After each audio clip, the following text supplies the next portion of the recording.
Okay, Record's video on Sunday the 23rd of October 2022. It's just gone 3:16 AM Chicago time. Do hope you are doing well. So this is our weekend futures market recap video where I go through 15 of the largest futures markets and show you what I am seeing on my charts. And this week, Thursday, Friday's activity, super important. We've got signals going off on all kinds of markets, signals long, and I think we're going to have a change in mood of the markets for the next few weeks, and I'll show you why I think that is the case.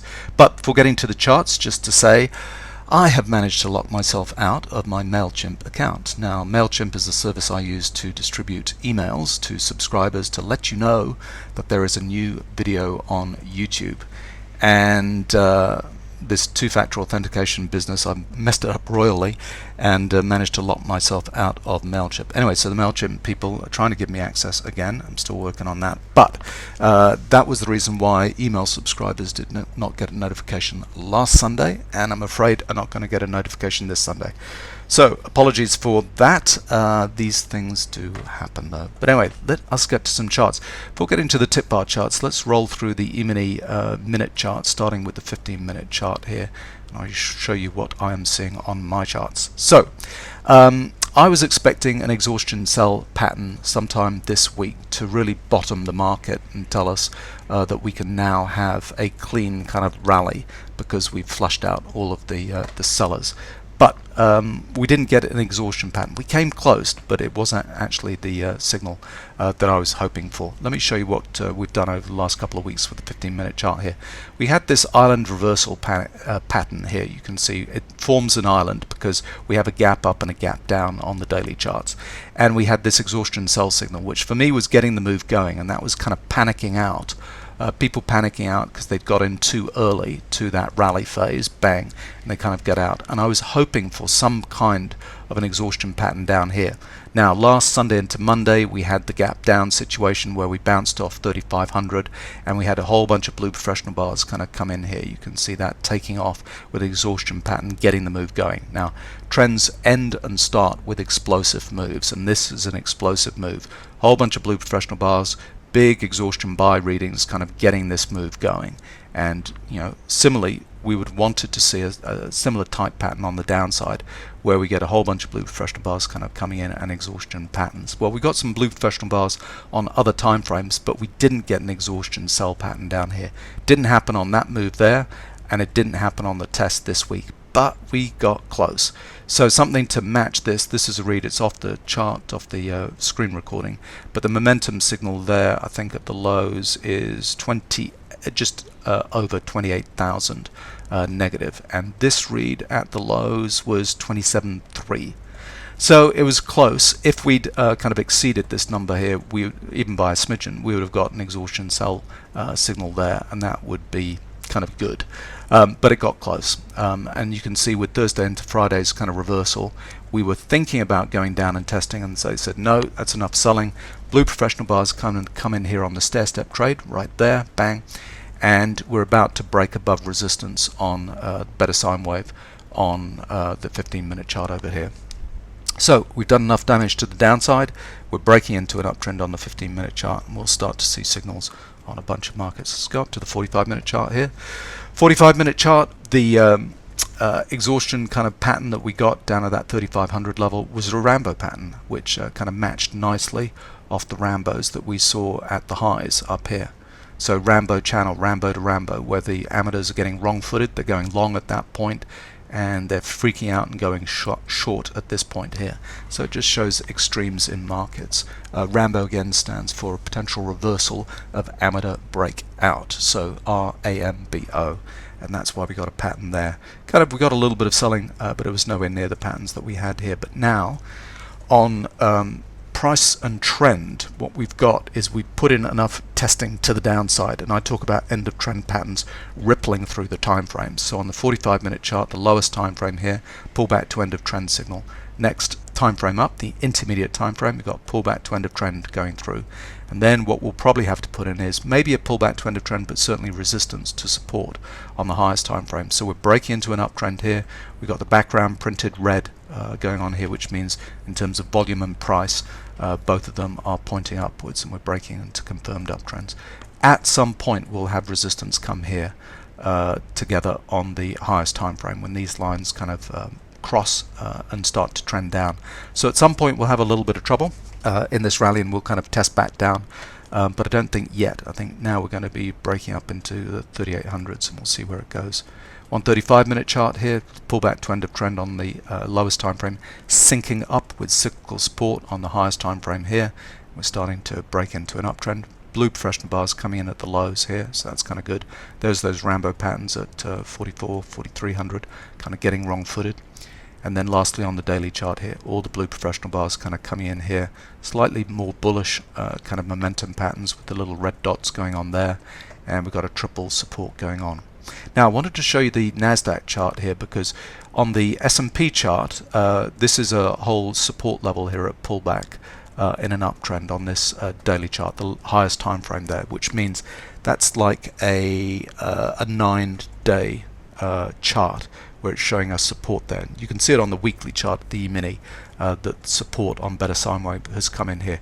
We've got to play this out, this energy, pullback to end of trend, so we're going to be testing up into the highs. And on the NASDAQ, it's a lot neater here, where you can see the pullback to end of trend syncing up with that cyclical support, and the three support levels are pretty tight together. The S&P 500, you know, we've got, what does that? I have to do mental arithmetic in my head there. 300 or 400 points between the levels at that point there, but it's a lot tighter on the NASDAQ there. And on Friday's activity, blue professional bar come in here. So if we break 11,730 into an uptrend, that will show that the professionals just got active on Friday, and they're kind of buying this for a continuation, well, for a now change in trend, because the whole year basically has been downtrend since kind of November last year, bang, and then as soon as we break above that resistance point, Better Pro-Am will flip the other way, and we'll have potentially kind of confirmed uptrends. So it needs a little bit more activity on the NASDAQ to confirm that, probably needing to get above you know, the 12,000 level here on NASDAQ, but we're getting close to that, so could be interesting to see that change in trend and to see what everybody kind of does. So there we go. Can we see all of these signals going off in the tick bar charts? Yes, we can. So here's the E-mini 13,500 tick bar chart. The week's activity is marked by yellow bars, so yellow vertical lines at the beginning and end of the week. So that was the end of last week, beginning of this week, and the end of this week. And you can see Wednesday, Thursday, Friday kind of patterns here. Testing into the lows, exhaustion, sell, bullish divergence. That's indicator number 1. Number 2 is that we're oversold with the background in red, better sine wave, and we break above the trailing stop of better Pro-Am. Number 3. So 3 non-correlated indicators come together to give us our triple signals, and a little bit of an early signal here on, what is that, the Thursday, but Friday tested in, bang, break to test up to those highs. So we got long signals in the E-mini. We also have them in the 10-year, kind of coming in here, exhaustion sells, oversold, badly oversold down here. We break above the trailing stop, blue professional bars, and we got signals here on Friday with the 10-year notes. So those are the two big markets, and then all the forex markets are starting to turn around. So this one on Japanese yen, what a signal that was, unbelievable. So the Japanese yen just has been smashed all year, and of course coming into those lows with this week's activity, exhaustion sell, bullish divergence, one blue professional bar here. We had some early ones kind of coming in here, but we've got a signal here, triple signal right at the lows down here at 66 and a bit, and strong rally at the end of the week into the Japanese yen. And we're seeing those kind of patterns in the forex contracts. So here's the euro. We had signals last week kind of going long, 3 of them there. Important low, blue professional bars coming in at 97, test back in, exhaustion sell at that point, break back up to 99s, so that's important on the euros. So it's fairly tight at the moment because those levels have been compressed over the last couple of weeks, but we got signals last week and this week with the euro. British pound, reversed my British pound twice this week. I was short at the beginning of the week, then went long, then went short again, and now I'm long again at the end of the week into the British pound. And here we got signals at the kind of middle and end of the week into the British pound. A little bit early here, tested back down. I think this was, there's been so much news going on with English politics at the moment that the pound's been winging around based on that activity. But strong break into an uptrend, exhaustion buy getting this move going.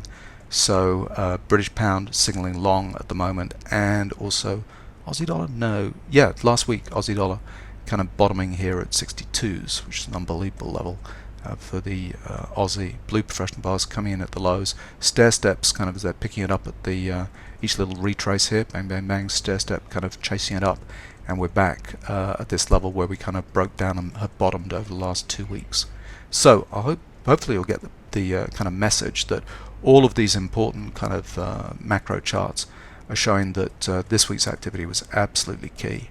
It's important, I think, at turning points like this just to try and block out the news. We've been in this big downtrend all year, and at some point it does reach some kind of an extreme, and it kind of turns around, and the reversal process kind of feeds on itself, and we could have, kind of a strongish rally the other way for at least a couple of weeks or so. And particularly, I'm in the UK at the moment, just for a week, and I'm long the pound, and which is kind of crazy because you walk around and everybody's saying, what a nutty kind of political situation is, and what a mess the UK is in because of Brexit, because of the politicians, and everything. And it's like, and I'm long the pound. Just go with the signals and kind of ignore the noise, I suppose. So I'm just showing you what's propping up on the charts, and this week showed a reversal week, and it's come up on a whole bunch of different charts. Let me show you gold. Down here, signaled long Friday here, exhaustion sell, bullish divergence, oversold, breaks above the professional trailing stop, bang, and gold seemingly down here at 1630, an important level. It's kind of rallied. Now silver not shown a signal because we never got exhaustion sell down here.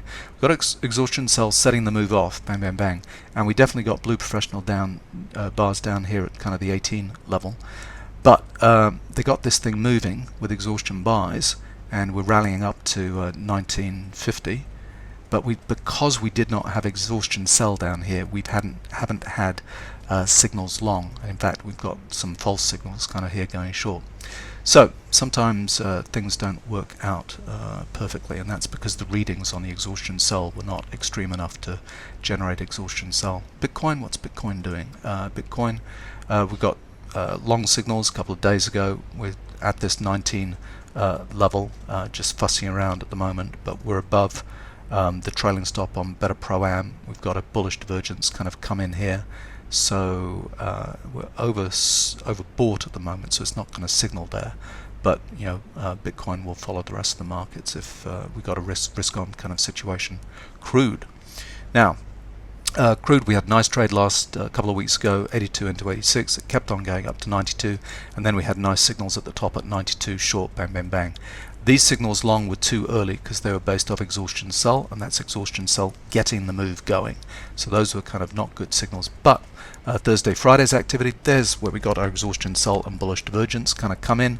Whole bunch of blue professional bars come in here. That's a really nice pattern, showing that 82, when we tested back into it, was absolutely key, and we've had a signal long. So let's see if crude starts to rally this week. And natural gas. Now, natural gas is not signaled long, but that short signal from 2.5 weeks ago was excellent up here at $7 because we're down below 5 at the moment. Exhaustion sell, bullish divergence.